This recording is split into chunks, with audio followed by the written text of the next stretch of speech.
Hello and welcome back to a very frosty pig row. Today we're going to be looking at pruning in the orchard, and pruning tends to be one of those things that people get a bit frightened about. Not even just frightened about, kind of a bit neurotic and wound up about. And actually, until a few years ago, you weren't alone. I was exactly the same. I was like, no, don't prune, don't prune. And there are certain trees you don't prune if you can help it this time of year. Remember, when you prune in winter, you are creating and stimulating growth for spring. When you prune in late summer, you're kind of pulling back the framework and nothing will grow off that framework except tiny little stubby spurs for fruit. That's what we tend to do in summer, to create those tiny little spurs. But let's have a look around. Let's look at what tree we're going to be pruning today. Dun, dun, dun, it's snow. Dun, dun, dun, the tree. Let's look at this tree. See, you got a bit of, I don't know if you can see that, there's a bit of scab coming in, so we'll have to prune that out. But if you look at this branch, it goes all the way down there.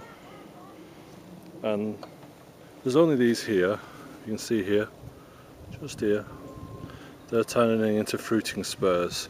But all this from there on in, at least 18 inches, is turning into a leader. And a leader is a branch that just goes up and up and up and up and up and up. And if you see in this tree here, this is only about 4 or 5 years old, this tree. And it was planted, and I tell you the truth, when we planted it, it was from here to here. It was an 18-inch whip. Or a first-year maiden, as they call it. No jokes. And what we're going to do is we're going to prune this back. And we want to take away the scab, and we also want to take away most of the branch as well. But you need to look at trees, and you need to look where the next bud is. So, if we look at this here, can you see that bud there? That bud is facing outwards. So if I snip it there, it's going to send out another branch here outwards like that. And that's what pruning is about, really, to create a form, to create a shape to the tree. Now if we step back here, you can see the shape of this tree a bit better. This is a bit of a triangular shape to it, but we need to start pruning off some of those lower branches to get the canopy up. So that tends to be the easiest ones. But we'll do them probably now and again in summer, late summer, to make sure we keep the shape. But as for now, we'll start pruning the tree. So I don't know if you can see this. It's a very bright day. We come in, we cut at a 45-degree angle, and you're probably asking, why do you cut at a 45-degree angle, Andrew? And the reason for that is when it rains, the rain will just pour off it. And always remember, folks, have sharp secateurs. So that's off now. And each of these now here will send out a new branch, and all these down here will become fruiting spurs. Now if I wanted to, and I could be really cruel here, but it needs to be done, this branch really has to come off. All the way down there. I know, I can hear you screaming, going, don't do it, don't do it. But we have to do it, because if this branch is full of fruit, it's never going to bear its own weight because of the way it comes off the lower stem, and it'll just go like this, and it'll bend down and bend down and bend down and bend down until it snaps. So the best thing is really to prune it off. But to put it frankly, I'm not going to do it, so you can all sigh of relief, because it's still quite a young tree and I want it to be much bigger. This is on a rootstock, I think it's, I remember, it's M106, and that'll get probably another 3 or 4 foot higher than it is now, and then that'll be it. So now we're going to prune this tree, and you can watch me do it.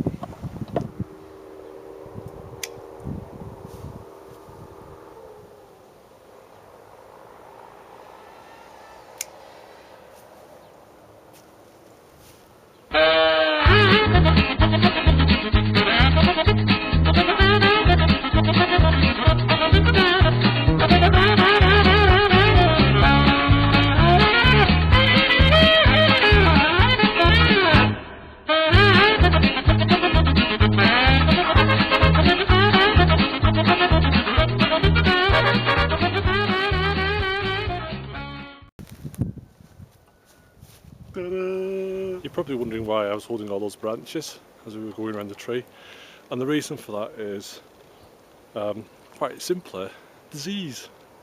You don't really want to leave branches on the ground, especially if the branches have got a scab. So what these will be done, or what I'll do with them really, is I might bundle them up and let them dry out under cover, out away where they won't get to anything else, and then I'll use them on fire as faggots, or I might just burn them straight away.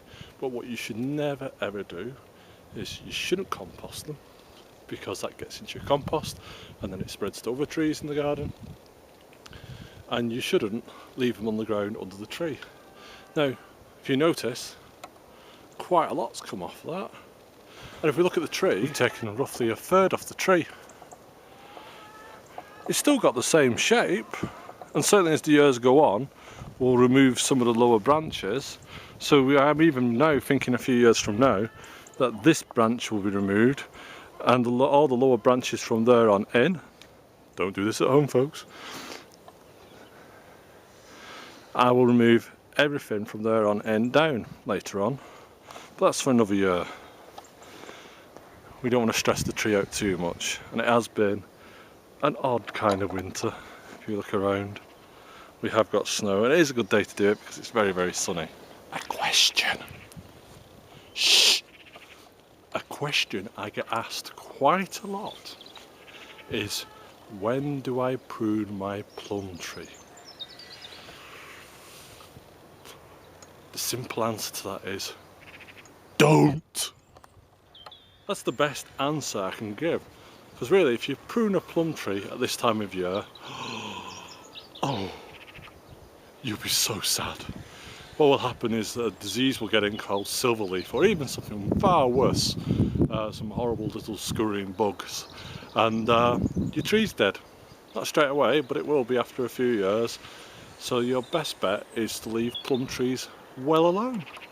They're quite happy plum trees. If they're on the right stock, they'll just pootle along. Let them do that.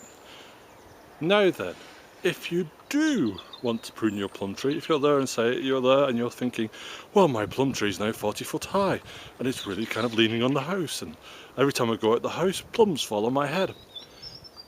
Prune them after they've fruited. That's your best bet, and remove any crossing branches, which is good advice even at this time of year. Any branches that cross each other and rub, remove them.